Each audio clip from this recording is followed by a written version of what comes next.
Hello! Hello, everybody. Welcome to the Offbrand Podcast. Mm-hmm. Dandelion branding. Mm-hmm. I'm Courtney, and I will change my name right now. Yeah, we keep forgetting to change our name. We're playing with video podcasts via Zoom, so we're figuring it out, optimizing. I'm Courtney, anyways. One half of Dandelion. And I'm Ob. I'm the other half of Dandelion. Boom. Yep. We are a digital marketing agency that works with sustainable brands, and this is our podcast about things that happen in an entrepreneur's world. Yeah. Kind of. Just kind of stuff. We decided that we were going to start this podcast because, I don't know, we just felt like it was a good idea, and we didn't want to just give marketing advice because we have literally 5 channels of places where we give marketing advice. So we were like, well, we're always talking to each other about entrepreneurial stuff or stuff we're dealing with or stuff we're going through. So let's just make that public conversation. Mm-hmm. Pretty much. And here we are, 40 episodes in. That means like essentially 40 weeks, which is pretty crazy. So this is episode 40, and thank you guys for being with us. Yeah, thanks everybody. The audio might be a little strange from my end today. We moved into a giant project house, and everything in my life is a mess, and there's been lots of people around, and so things got moved, including my headphones. So, sorry. Prime example of things outside of your control as an entrepreneur. That's right. You need things you need. Yeah. Bummer. I'm learning. Yet we press on, right? You got to push through it. You got to persevere. Sometimes things aren't perfect, but you got to be adaptable as a business owner. And so here we are today. Yeah. Here we are today. We've gathered you here today. We have some really awesome news, which is that we literally just finished our final course session for our online course, and tomorrow we're launching our final session. Yes. Hey, we also have another piece of exciting news. But not to take away from that one. That's super exciting. We've been working on this online course for a very freaking long time, and we have completed all of the sessions, modules, lessons, all the things within there. Very, very exciting. Second piece of exciting news. We hired a team member. Yeah! Wow. So, for those of you... Our first real team meeting, right before the podcast. Yeah. This is a first for us as business owners to have hired a staff member. Well, a part-time virtual assistant, essentially. And we're so friggin' beyond excited. It's crazy, and it's just gonna be an incredible kind of like level up for us. It's a really, I don't know, for anybody who's been following along with us for a while, if you saw our funding campaign video back in, February, March, you'll know that those two things were our major goals for this year, and we did it. Check. Yeah. So very, very exciting stuff. It's been a wild ride, and I'm sure for anyone who is also running a business, you know that it ain't always easy. But we had goals in place and shit. We're going to celebrate those wins. Yeah. So celebrate the wins as they come. And that is right now. So what a good deal. And it's a great day. It's a great day, man. Yes. Tomorrow is the beginning of September, which is huge. It's just crazy how fast this year is going. And it's almost literally like our craziest time of the year, which is fourth quarter. Yeah, that is a busy time of year. I think it's a busy time of year for everybody, but our Q4 starts tomorrow, basically. Pretty much, yeah. There's planning. We have to plan for that for everyone. And so here we are with this episode. We are going to talk about just that. We're going to talk about exactly that. Actually, we're going to talk about the necessity of planning and truly, I think, the importance of planning, particularly for fourth quarter. No matter what kind of business you're running, but like B2B or B2C, this quarter is just a busy one. Yeah, people are active. People come out of the woodwork in Q4 for real, and we all have to kind of prepare for that as business owners. And I think we actually plan our Q4 in the end of Q2, beginning of Q3, but we also really love to plan.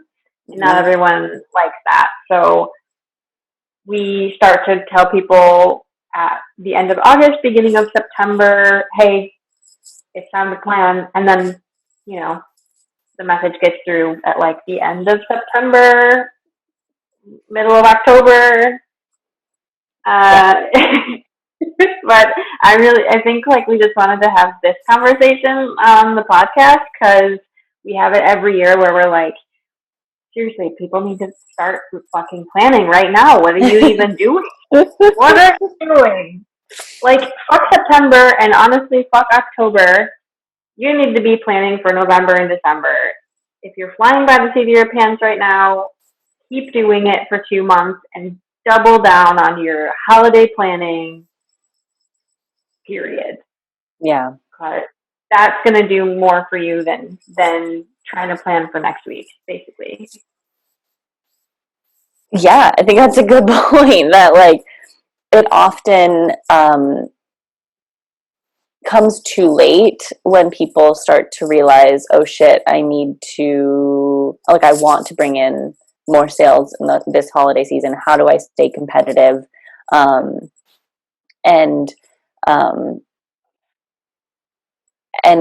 really, if you are trying to run successful holiday sales and have a well thought out strategy for how you're going to be communicating with your audience, then you need to be starting now, like straight up, like just you need to be starting now. And that's really why we wanted to focus on this right now, because it might seem early, and I think that we talk about this, and certainly we talked about it last year, and we're going to be posting about it on social for sure, but it's still, I think this month is the month of get your shit together, please. Yeah. So we politely ask, like, you need to start thinking about this. Like, come on, we want, but we wanted to talk a little bit more in depth. And I think because maybe folks don't really know all of what it entails to run, a successful kind of holiday sales season. When running an e-commerce business, I think is what is most impacted by this period of time. So that just so happens to be something that we are quite well versed in, is planning because that's what we do for people. So. It's what we do for people, and it's, I mean, even in our time when we were working directly for an online e-commerce business, this season was always by far the biggest for them, and it that's really where our experience with this has started, because it can so easily be so overwhelming, and there's so many little things to do that like truly, you know, we've been doing this for over, I don't even know how many years now. How many years have we been sort of involved with running massive e-commerce holiday sales and their strategies? 6? Huh? 6 years, both of us? Yeah. 6 years? I think it's about 6. So we've definitely seen some things that work quite well. We've seen some things that don't, and the things that don't are primarily things that were not well planned. Yes. Yeah, almost entirely. Because, and usually that has to do with like operations didn't plan with marketing and they don't communicate well with each other. Now you're out of product, or you don't have it on launch day, or if marketing, so we've seen this before, marketing launches earlier than operations knows about, and then all of a sudden, shit, we don't actually have these products, or you're selling the wrong products, and it just ends up being a scramble shit mess, and it's so easily avoidable if you start planning this now. If you have a meeting, an interdisciplinary meeting with your team, and if you're a solopreneur or you're like us and you only have like 2 people, well, now we have 3 people on our team, then yeah, maybe you're hand making products. Right. Can you start hand making? Can you start prepping? What can you start prepping right now? You know, set down like, what kind of offer do you want to have for holiday? Do you want to create a new product for your holiday sale? Maybe if you do want to create a new product for your holiday sale, maybe it's a good idea to start actually creating that, or start talking about it, or start reaching out to people that might put you on a holiday gift buying list or something. Because the opposite thing I've also seen, which is fucking terrible, is when somebody has all of these holiday plans, but they don't do any marketing, or they don't start reaching out to other brands to push them into a holiday guide until late October or November, and all of a sudden they're trying to be like, oh, well, now I have a thing, can I go on your guide? And it's like, no, guides are being written now, y'all. Right. I think that's a distinction and between kind of running a really small operation and the larger brands that have teams. And I think that can be a challenging thing for small, like, solopreneurs to kind of recognize that these larger businesses are working on things for many, many months before you see them. And it's not as simple as like, hey, I heard you guys are submitting a holiday gift guide next week. Can I be in it? It's like, no. That gets written, that gets edited, that gets designed, that gets copy edited. Then it has to go to perhaps like a printer or something. And then landing pages have to be created. Like, the level of things that go behind the scenes into creating something like that are bigger than you would know as someone who is just visiting and looking at that guide.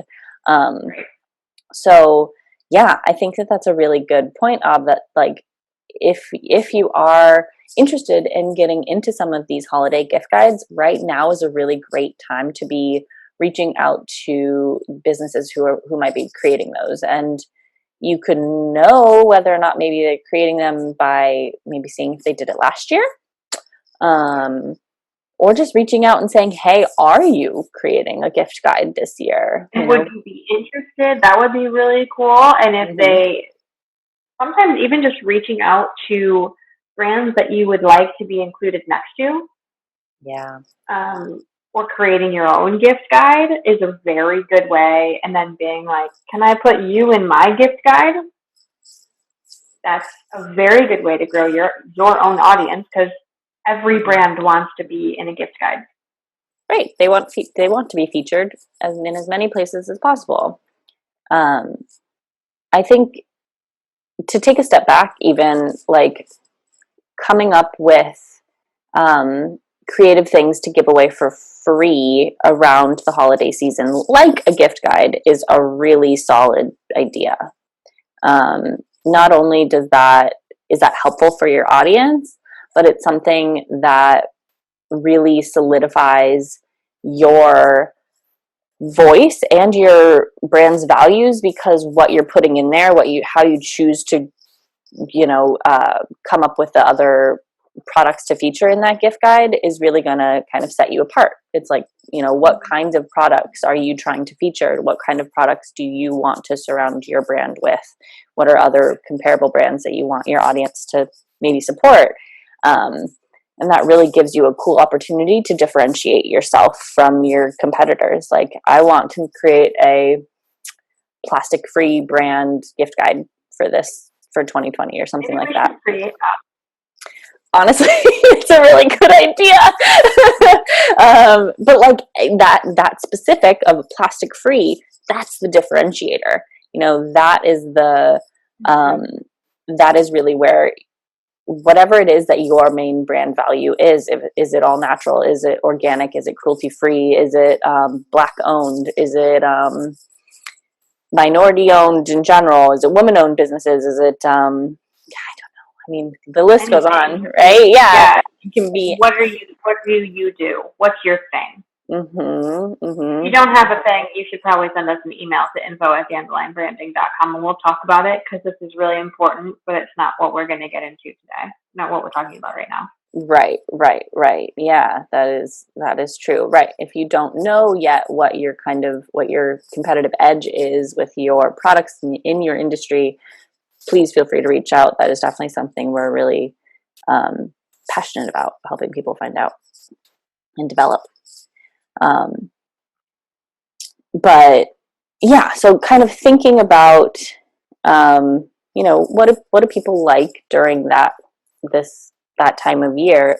Yeah, gift guides are phenomenal, and yeah, either creating your own or doing some work right now to kind of investigate who might be creating gift guides, who you could maybe partner with. You can, maybe you could get a group of small business owners together, and you could all collectively kind of work on a gift guide together. That could be really, really cool.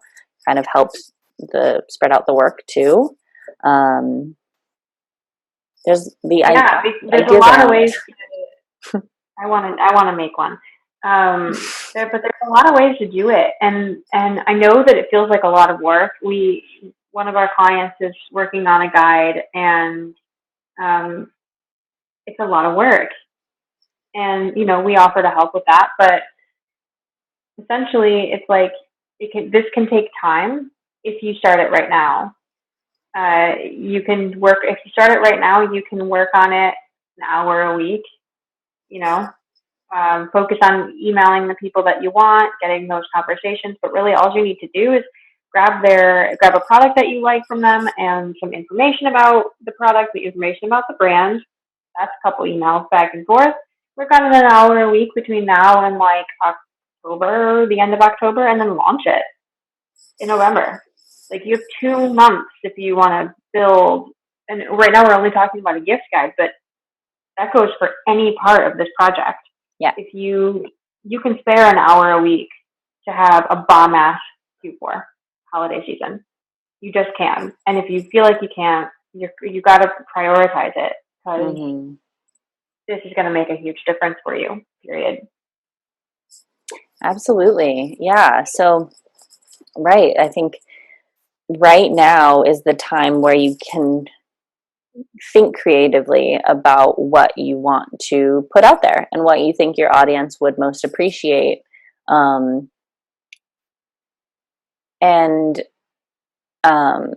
We are focusing right now on talking about ideas for a freebie, because that's a and we've talked about this a lot in the past, but like just to kind of reiterate, giving away a freebie that allows you to communicate about your brand, your products, and also provide value to the audience by, you know, giving alternative ideas for things to buy during the holiday season is a phenomenal strategy for helping to get people into kind of your brand's world. And that's what you want, right? If you want them to potentially place an order around the time that you're having a sale, then they need to be hearing from you on a regular basis prior to you expecting them to make a purchase. Right. You can't just be the homie that's always asking for money. That sucks. Right. Absolutely. And it also can't be like, you know, you haven't emailed them for 4 months, then all of a sudden, hey, we're having a sale. It's like, wait, what are these products again? Like, why would I? Yeah, everyone is having a sale in the holiday season. If you're if you're not planning on having a sale, then like, we understand that some people just kind of don't discount their products. I've definitely heard that from some makers. That's one, you know, that's a fine opinion to have. But consumers are typically watching for discounts around the holiday season. And I think if you're not having a sale, still creating a freebie is going to be helpful for you. That's going to put people on your email list, and then you can directly communicate why you're not having a sale. Like, my prices are fair, and I don't have the overhead to have I'm a small business. I don't have the overhead to have a giant sale like Amazon humans. That's a very, very strong argument, and people like it. Small Business Saturday exists for a reason. But if you're not communicating about that, people are just going to think that you're stingy and shitty. Right. Or like forgot about it or something. Yeah.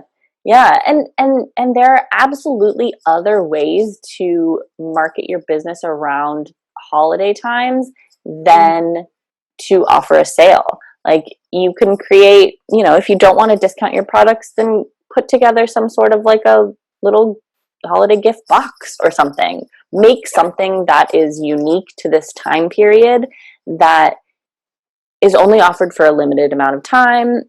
That be it a sale that has an end date or a product that you're offering that will only be available for a short time, both of those give your audience a sense of urgency that actually corresponds to them making the decision to complete that purchase with your store. So another thing I'm seeing that's really highly converting is saying that you're going to increase your prices.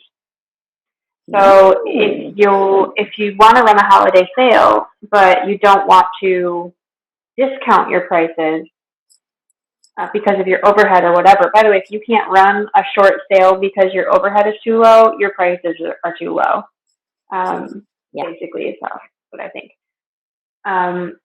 So when it comes to holiday time, your email, your communication should be around saying, my prices are too low. The cost of making this is X. I'm going to raise my prices, and you have until X date. Happy holidays, kind of in your communication. Yeah, it's kind of very, very highly converted.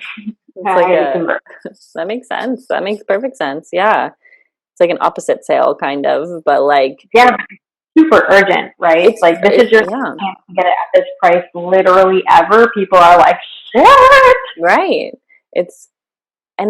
That's really transparent too, which is nice. Like, you know, I think being really honest with people about your pricing structure, if you are making products yourself, is important, because people are used to dealing with larger businesses for the most part that have margins. And if you are hand making items and are putting in so much work that like you don't even know if you're making a profit because of the amount of fucking labor that's gone into put to those products, then people should know that. People should know that. Yeah, and you should be transparent with that, because that is your value. That's really valuable. And yeah, like I don't think that should be thought of as a shortcoming. I think it's something that, and I've seen this before, that like business owners are like self-conscious of or something, like I know I'm not charging enough, I don't know how to raise my prices, I'm like making these by hand, they take so long, but they don't really talk about that except for right, like and they're behind like, closed people doors. don't buy them if they cost more, and it's like, people will buy them if you market it properly. You can sell anything. You just have to like be proud of your product and like show it and show how much work goes into it, and people will buy it. You know, Absolutely. it'll catch on. It's not, yeah, it's a bit harder to sell more expensive stuff. You have to work harder. It's higher ticket. That's the reality. But if it's not worth it, you know, if you're not charging enough, like, yeah. Right. Kind of, yeah. I mean, finding the balance is up to you, but it's like the way that you communicate about the value of your products. If you raise your prices, you just have to communicate more about why the price is that. Like, why, you know, how many hours does it take, you know, to create something? How much research goes into coming up with a new idea or something like that? Like, there are ways in which you can talk about how you are producing your products that correspond to your website visitors and potential customers understanding their value regardless of the price. So yeah, I think a lot of us small business owners use that as sort of an excuse. Yeah. To not, And we're like, not an exception to that. We've had to go through raising our prices several times. And, you know, we're still on the low end of, for the quality work that we offer, we still offer the low end of high ticket. And I heard a podcast the other day, this is totally off topic now, but I heard a podcast the other day where this person, like, for the really similar work for what we do in a full bloom package, they're charging like $7,000 or $8,000 a month. Our full bloom is like less than half of that, yeah, or it's about roughly half. half. Yeah. I'm like, and it's really high quality. So it's kind of incredible. Like, could we raise our prices that high? But then it's like, now we're in the ballpark of working with much larger companies, and that's not what we do. Right. So for us, it's also finding a balance. But yeah, it's something you have to like wiggle around with and see Pretty what's much. worth it for you. And if it's not worth it, you need to raise them. That's that. There's not really another way to put that. Right. Yeah, I mean, and I think like the topic of pricing and giving a discount aside, like as we mentioned, there are definitely other ways that you can still successfully drive more sales around the holiday time. And you just have to be creative with it, and that's really why we're saying start planning right now, because it takes time to think of creative ideas. It certainly can. This is what we do for a living, so it's like comes a little bit easier to you and I, I think. Be like, you could do this, you could do this. You know, we that's what folks pay us for, is to give them ideas for content and I thought we just did that for fun. I don't know. We did, and then we were like, we should start a business with this. So I had a business idea yesterday. You have a new business idea. Okay. I did. Do you want to hear it? Sure. It's a gym. It's a mobile gym where we go to people's houses and we knock on walls and we dig stuff. And we just make sure to do it, and we just get some bumping music going, like, like smash. That's an interesting. Okay, so like people could say, "Hey, my house is under construction," and partner with a gym, and then people who want to work out just go to do manual labor at homes that are being reconstructed by their owners.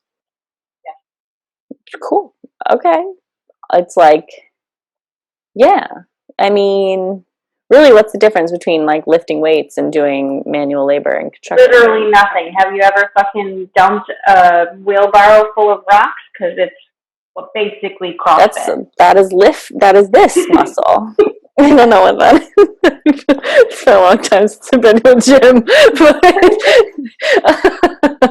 but that is this. That is, or like this. That's like this. Yeah, it's like. I just top. I can't even do it. I'm too small.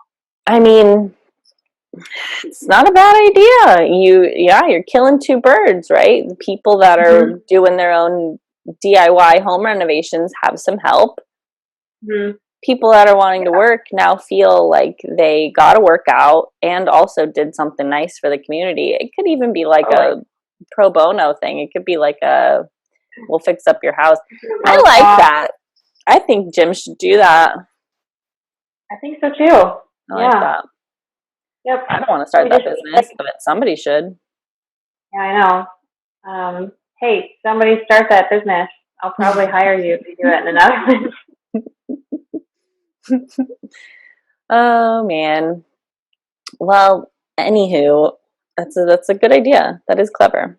And it makes sense that you thought of that as you were being forced to do manual labor. Yeah, of course. I was digging out my house. I literally dug an entire sand, like a foot of sand from one room, and just put it into another room. Sand is heavy. I know. Yeah, sand is very heavy. Wow. Shoveling. Yeah, if you shovel right, you get really good squats in. Really? Yeah, because you can squat and like get a good shovel and then stand back up. Okay. And you get yeah. Shoulder. So. Maybe you should just make workout tutorials that are like how to effectively get a workout in while you're doing home renovations. Because you can also really hurt yourself by shoveling the wrong way. So maybe people need to know the techniques. Yeah. Maybe Tom Tinkering is now a fitness babe.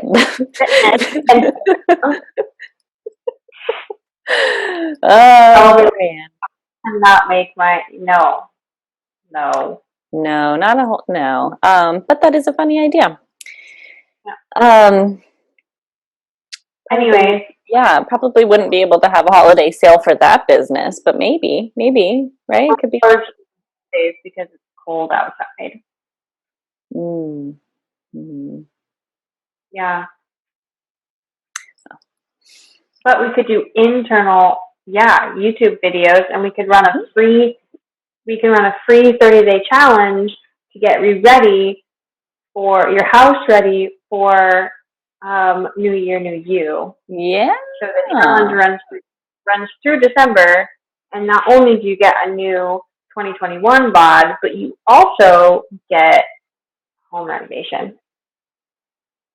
Who wouldn't want that? I don't know, but I just created a whole lead generation campaign for that in my brain. It's that easy, guys. It's really just kind of thinking about what it is that you want to offer folks and trying to come up with other things that are related to what you're offering and selling in your business, and creating something that is helpful, valuable, educational, and giving it away for free in exchange for an email address. Yeah. They're giving you their email address, getting this cool thing. Hopefully they enjoy it. Now you have their email address, and you can begin communicating with them on a more regular basis and developing that relationship. Yeah, it's all about relationships. Yep. Pretty much. Yeah. And so, gosh, I mean, in terms of running in Q4, what are the other kind of key things that folks need to plan for? So we've sort of talked about the, coming up first with a really creative like lead generation idea, something to give away for free, get some emails, because you're going to be communicating about your sale via email. So you want to, but you want to launch that freebie at the end of September, beginning of October, middle of October, latest the end of October. Yeah. Because they need to get your freebie, and then they need to hear from you, and then they need to be offered your sale. Yeah. And the sale is at the end of November, the first one. So planning backwards from that, if you want to spend a month creating that nice relationship, that's building your authority, sharing your whatever they need to know about your brand, sharing your purpose, also giving them value, and then the ask comes with the coupon or the giveaway or the whatever it is that you are asking them when it comes to money. But money can't come first. It can, but it's not nearly as effective. It's definitely not. Yeah. So you're referring to a Black Friday sale at the end of November, right? Or around that time. It could be focused on Black Friday, it could be focused on Small Business Saturday, it could be focused on Cyber Monday. Any of those, or all of them. All of that is the end of November, beginning of December, regardless. I don't even think about it like that. I think about it in terms of like the whole holiday season, which starts at the end of November and ends about the middle of December in terms of sales. Yeah, definitely. Yeah. But I mean, I guess specifically in terms of like your angle and how you communicate it, you kind of should choose one or those or reference those. Big keywords. The thing about it though is with small businesses, what we found over the past, I've been working only with small businesses now for 3 years almost. And what I found with the smaller ones is that because everybody is talking about Black Friday, because everybody is, saying Cyber Monday and Small Business Saturday, and they're all saying all of those buzzwords, like, yes, people are looking for them, but the people that are going to buy from you and your brand will go to your brand to find whether or not you have a sale. Mm-hmm. So whether or not you use those buzzwords doesn't super matter because everybody is using them. And I've actually found that it might hurt you when it comes to email because everybody puts that shit in email. And around those times, the big three, Google, Hotmail, and Yahoo, they throw up into their algorithm a lot more sanctions, I guess. And if you use those salesy type terms around that time at all, you will go into promotions and your email open rate will go down, which sucks. So, or your images won't be shown, or which is the issue that is happening right now. Gmail isn't automatically showing imagery. You have to kind of choose on some things. You have to say allow, If you allow it, that's a relatively new change from Google. And I think you're going to start seeing more of that kind of stuff. Possibly. Yeah. So, I think that's a really good point. Yeah, that you don't necessarily need to mention those words at all. But I think that just kind of choosing one of those to kind of structure, just in terms of like the date in which you're going to be launching the sale is maybe helpful. I guess choosing one or and choosing your date or choosing a time frame, or I think the best time frame that I've seen, and I don't know what your time frame is, Court, but I think what's really nice is when people do the big weekend, the big Friday through Monday type like sales, holiday sale, get your shit now weekend, and then it's over, and then you wait a couple of days, and then you kind of reinvigorate it for a day, and then when December hits, you kind of have a smaller sale for a bit longer. For like free shipping is great because shipping goes crazy. I don't know how shipping is going to work out this year. I don't really either. Yeah, hopefully it's no one does, but right. Yeah, Yeah, but then offering free shipping is great. right. So yeah, so that's another thing to think about, right? Because yes, people are placing a lot of orders for the holidays around Black Friday. They also might just like be placing orders for themselves. That doesn't necessarily mean that they're buying gifts for other people at that time. Yeah, right, exactly. But but come mid-December is when they're like, "Oh, snap, I should have gotten my mother-in-law a gift and what am I going to get now?" So, yeah, reinvigorating the sale around mid-December, something that kind of corresponds to like this is your last chance to get this before Christmas Day. Super effective. Oh man, yep. Crazy effective. Um, yeah, that is definitely, and that's something that depending on your shipping times needs to be kind of calculated out. And if you're working with a fulfillment house or something, they should ideally be able to provide you with a rough date that's like, if you're placing your order through, standard shipping or something, the last day to order would be like, it's typically around like December 13th or something like that, in order to guarantee it there by Christmas. And that sense of like security and like, oh God, okay, thank gosh, this company reminded me to place this order now to get it by Christmas. Otherwise, I would show up and not have a Christmas gift or something like that. So, like, that's very thoughtful but taking 2020 of into you. consideration, I wouldn't say past December 7th. Probably, yeah. Give it more time this year. This is a weird one. The state of the USPS is weird right now, but hopefully by December, things will be different. Or worse, we don't exactly know what that no one knows. No one knows. But take a little bit of like maybe do some research into what you're shipping right now, how long things are taking, and add a couple weeks padding maybe, and then call that your shipping deadline date. You will have to kind of fudge it a little bit. It's not you. There is no way you can like actually guarantee that if someone places an order that day that they're going to get it, because like maybe they live on like an island out in the middle of the South Pacific. Like you don't know. So there's a hurricane in the middle of the country, or like you don't know. Right. But you can do your due diligence and put in the effort and a little bit of research into kind of figuring out when that shipping deadline might be, and communicating that with your audience either on your website, via email, in the checkout process or something is going to be, it's highly recommended, and it's definitely going to be something that sets you apart, and I think just makes it a little bit easier for your customers to like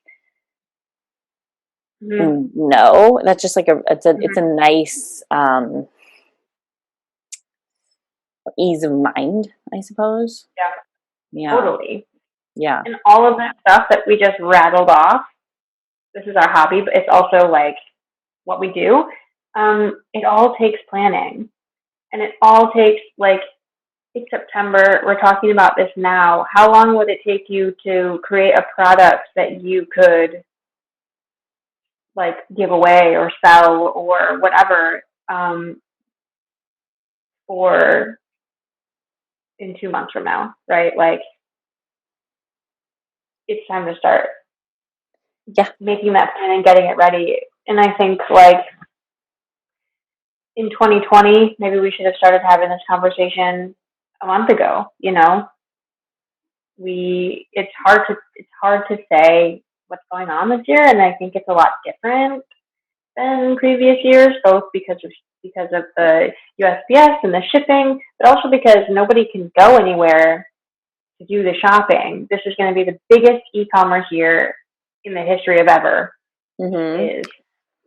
So you are now actively competing with all of those other companies, and you need to realize that, and realize that it's not just going to be like, oh, I haven't talked to my email list in a while. Let me just let them know we have a sale. Because there's all these other companies that are like gaining people's trust right now and really focused on nurturing their communities. And if you're not nurturing your community right now, through this time, they're not going to trust you. And if people don't trust you, they don't buy from you, even if you have a bottomed out sale. Right. It's true. You know what, though, Courtney? I forgot to tell you this, and I thought it was really weird, and also it kind of made me mad. But I read a study about people and whether they are more likely to buy something if everything is even, if they're more likely to buy something if that product is sustainable. Mm-hmm. So the study said, what do you think it said? Right. Okay. So like they were choosing between two products. Everything else was even, like in terms of pricing and what the product was and everything. And would they choose the more sustainable option? It depends on who the study was done on. Maybe General public. And this is like a percentage of people that would choose which one? Yep. I mean, I would have guessed a higher than half would choose a more sustainable option, but you said that the results made you angry, so I'm gonna assume that maybe I'm wrong. Yeah, I don't know. Okay, fuck me, because I gave away the ending. But it was 40% of people said that they would choose the more sustainable option, which is okay. The other, a lot of people were like, I don't know, it depends on the product, it depends on the color. Like, I might choose if it's a better color, or I might not care, or, you know. Okay. What made me angry was that 20% of people said that they would actively choose the other one because of they would actively choose the one that is less sustainable because they're political and it went the next step further to be like, why would you do that? Like, what in your mind would do that? And it wasn't climate change denier. It's literally politics. Mm-hmm. Like, people that are conservative, when it's just a conservative poll, that number is a lot higher than when it's an even split. Something like 80% of liberals will choose the more sustainable option, actually. Yeah. But when it's split, there are people that actually want to punish the sustainable community. Mm-hmm. So I think that's crazy, but it's also something to take into consideration in your marketing. You know, if you are marketing to a more conservative Republican base right now, it might be better to maybe leave that information off your packaging or out of your, out of your. Interesting. Which feels crazy to say, because in our world it's like sustainability is your competitive advantage, but there's new evidence that suggests that maybe it isn't like that in all walks of life. Well, it isn't. No, because there are still literally countless numbers of people in this country that purely don't care, and won't. You know, these are the same people that don't care about wearing. You know, they don't want to wear a face mask because they're inconvenienced by it. Like it's the same, right? Where it's like, I'm not going to inconvenience myself to benefit the greater others. But then, when all things are, it's even more than that, though. Like that, I can actively choosing to not. Yeah, right. It's the active choice to be like, fuck your sustainable ways. Yeah. I think that's a crazy choice, but that choice is real, and 20% of people make that choice. I do think, yeah. I mean, I would be interested in seeing if they did that study again in a less politically divisive time.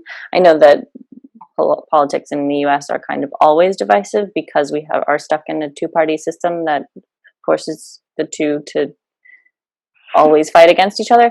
But perhaps there will eventually come a time where there are more more options, I suppose, with that. And on board with sustainable practices, that might be fine too. it'll be a tougher sell. Yeah. I mean, yeah, there are just some people where that is not a priority. And to be completely honest, choosing sustainable options and having the privilege to choose a more sustainable option is not available to everyone. Sure. By location, by income, availability. There are a number of reasons that economically make it challenging for people to be able to choose sustainable options, and they may very well correlate sustainability and sustainable products with waspy ass rich white people. Mm-hmm. And it's understandable. That has been the case for thus far, and that's something that we see as changing, and we are, that is something that we want to bring light to, and hopefully can kind of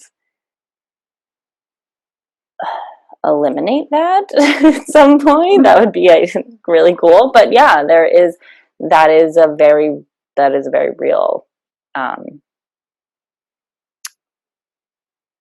downside, I suppose. Is that and I think like it's something to take into consideration, and it's like just more about know who your audience is and who you're talking to, and figure out how they feel about sustainable language. And if they're loyal to you, or if I can imagine that this exists, because the world isn't black and white, but like if you find that you have a really engaged, loyal community that is with you, and that you can communicate really nicely with, figure out how they react to sustainable language, and educate around it. I think that that's really important, especially if that audience, like we were talking about just now, does think of sustainability as waspy ass bullshit. Like, try to educate about the importance of it, and the importance of that level of language. You probably won't change anyone's opinion, but starting that conversation and being daring enough to do it could benefit you, will benefit you in the long run for sure. But when you start doing it right now and people see, oh yeah, this is real, and this brand is really doing this, and you start focusing on that with your welcome automation, and then continuing throughout the next few months, when it does come to your big sale, you'll be able to communicate much better around why people should choose your products when it comes to the sale. It's a good point. Yeah. Doing testing to see what language about your products works best with your audience is only going to benefit you. And yeah, I mean, maybe, and it's a subtle difference, is like, maybe maybe you don't talk about your efforts to reduce your carbon emissions, but because you are making that conscious effort, your products are sourced and made in America. Maybe that is a better angle. Like, you can look at the sustainability efforts that you might be taking. You can always look at them differently, and can kind of what's the right word? Reframe them in a way that might speak better to your audience. And it's still true, right? That's the products can still be made and sourced in America. That is still a true fact of your products, though you're not necessarily going into as much detail as like something that, as and we're not saying hide that information. Yeah. It should be accessible, because there are a shitload of people out there that will choose your products because they're sustainable. Right. So you should write that you're reducing carbon emission, that you're actively carbon neutral on your website, on your about page, in your information. But when it comes to your marketing, if your audience doesn't respond to that, then, consider just, changing that language a little bit in your emails. Yeah. Yeah. Yeah. It's really, that's an interesting study. I mean, it is unfortunate, but it is the world that we live in right now where, things um can be debated, I guess. And yeah, and some people just frankly um don't care. But I think that um people who would be looking at their emails from the small businesses that they support and are on their email list are probably going to respond well to any sort of communication about your product's value when it comes to the sustainability efforts that you're making. But yeah, gosh, there's a lot to consider. Yeah, and if you haven't done enough research into who your potential audience is and who your active audience is, then it's time to do that now. Do some maybe after you're done listening to this podcast, you should definitely go look at your analytics. See where folks live, see their ages. In Google Analytics, you can see interests just by looking at what pages people are looking at on your website. You can kind of get a gauge for what information is most relevant to them. And once you have that stuff, once you understand that, then just kind of maybe go for a walk and think about it, because a lot of times that's when creativity comes, and then you'll be able to think of something creative that you'll be able to launch really soon. I have full faith that you can do it. Most certainly. Yeah. So it's kind of of all the things we've talked about, it's been sort of, okay, so having that freebie about at least a month before. Yeah, I would say end September, mid-October would be a good time to start pushing that. Yeah. So yeah, that's kind of first things first. Then making decisions on what you are going to do for that actual kind of holiday time, that Black Friday, Cyber Monday chunk. Then deciding on, do you want to have any additional sales in December, something that surrounds a shipping cutoff. And prior and kind of surrounding all of that, we're chatting about kind of doing some audience research, kind of seeing what ways of communication work best with your current audience. Of course, as you're doing lead generation, your audience is going to shift, and so that is something to be aware of also. Might even be worth kind of segmenting, perhaps new people that came in. Maybe if they came in from from your specifically Jen from an ad or something, utilizing that similar stuff from that freebie in how you're communicating with that audience. Be good. What are some other aspects, or what are some other things that need to be planned? Gosh. There's we can get really, really granular with it. I mean, we've seen with e-commerce, some e-commerce brands have people sign up to get on like an early bird notification list. These are crazy effective. Yes, these are These are people who wanted to sign up. They specifically signed up to get an early notification about your sale. And maybe by doing so, maybe the sale is a little bit more, was it?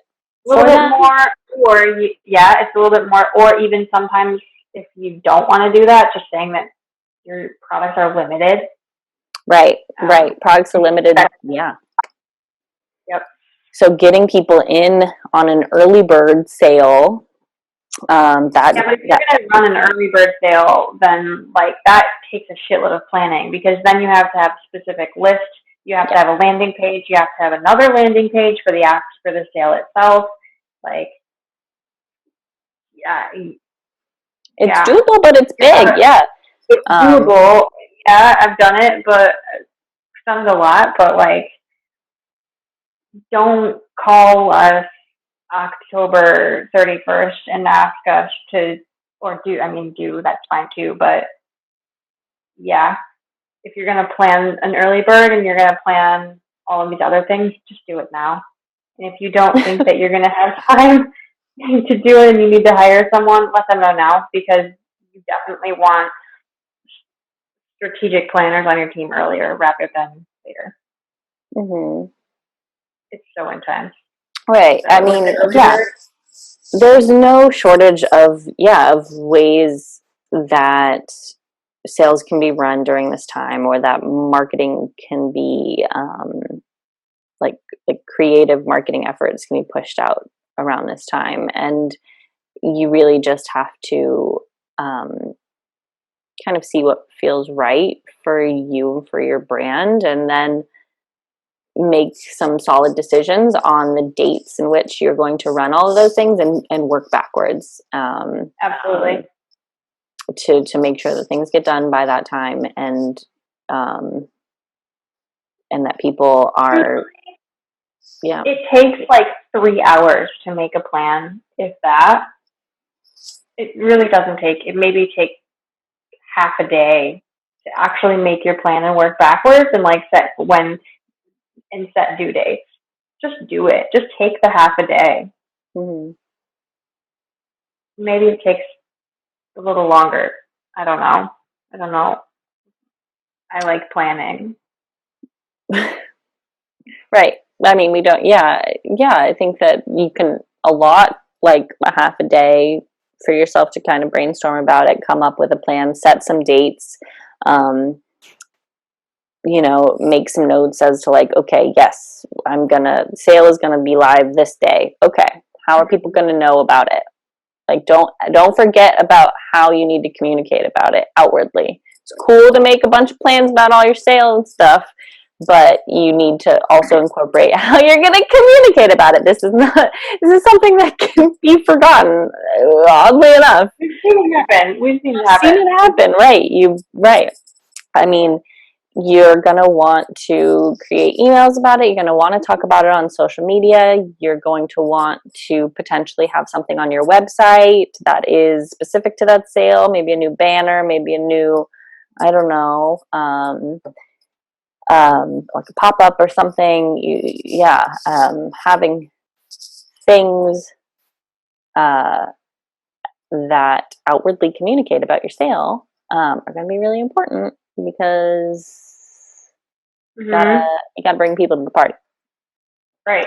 Try to, if you're interested in having affiliate information or affiliate stuff, like, connect with other brands, run sales together, like grow your audience. Use this time also to grow your audience quite a bit. A lot of brands make the mistake, and I think that this is also like they don't plan ahead of time well enough, because if you don't start planning till October, November, all of a sudden everybody's really, really busy, so you're not going to be able to network at all. To grow your brand. So then everybody becomes like an independent voice screaming into like a Black Friday void. It's not very nice. So when you start doing it now, you can connect really deeply with other brands and start to make plans for your holiday sales with other brands, which will help you also grow your network. It will grow your community, and that will be extremely helpful for you. Absolutely. And just getting conversations started with other brand owners about like, hey, I have this idea of like, wanting to partner with a few different brands for this. Like, that gets people really excited, and it can be kind of a sounding board. You can come up with different creative ideas with them also, and now you're no longer just a solopreneur operating in the world. Like, you can partner with people, come up with cool things to give your audiences, shared audiences, and cross promote each other. Then you're all benefiting from this one piece of work that you guys have collectively worked on, and all growing your audiences. And I think that's a phenomenal idea. I think every brand should do that right now. Yeah.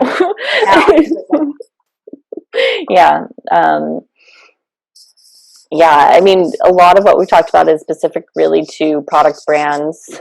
But I think that brands run with a lot of those ideas too, though. Right. Absolutely. Yeah. Does your service have anything to do with things that would happen around the holiday time, or and if so, then creating some sort of a cool guide. I mean, right, if you're you're a fitness person, I mean, everybody is that, you could definitely create a like how to stay well during the holiday season, because everybody's eating a bunch of BS during that time, You need workouts that will help you keep your weight down, or bloating, yoga moves for bloating or whatever. Totally. Can somebody send me, please, a yoga moves for bloating? Like, why? I'm sure it exists. Somebody's made it, right? Somebody's made that. I would give someone my email for that. Right. Yeah. I mean, you really just have to think about your audience and what specifically they're going to be experiencing in this holiday time. And there's so many shared experiences within this period of time that I think it's actually quite an easy time to come up with relatable freebie ideas. Right. But you do need to be ahead of the curve, because everything's right now. So everybody's doing it in November. But if you start doing it now, you're going to gain momentum sooner.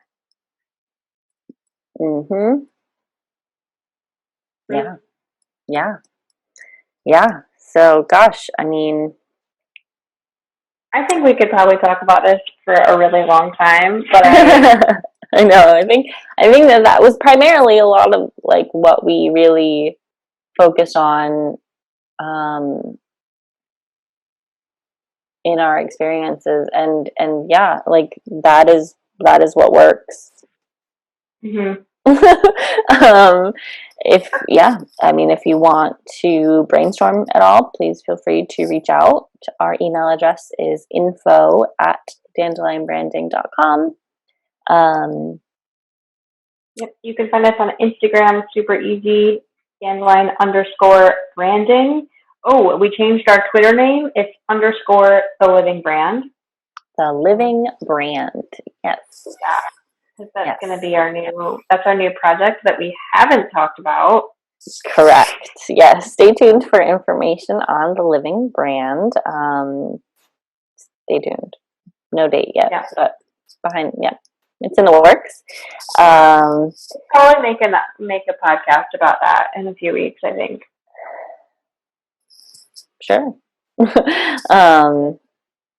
I'm down. Yeah.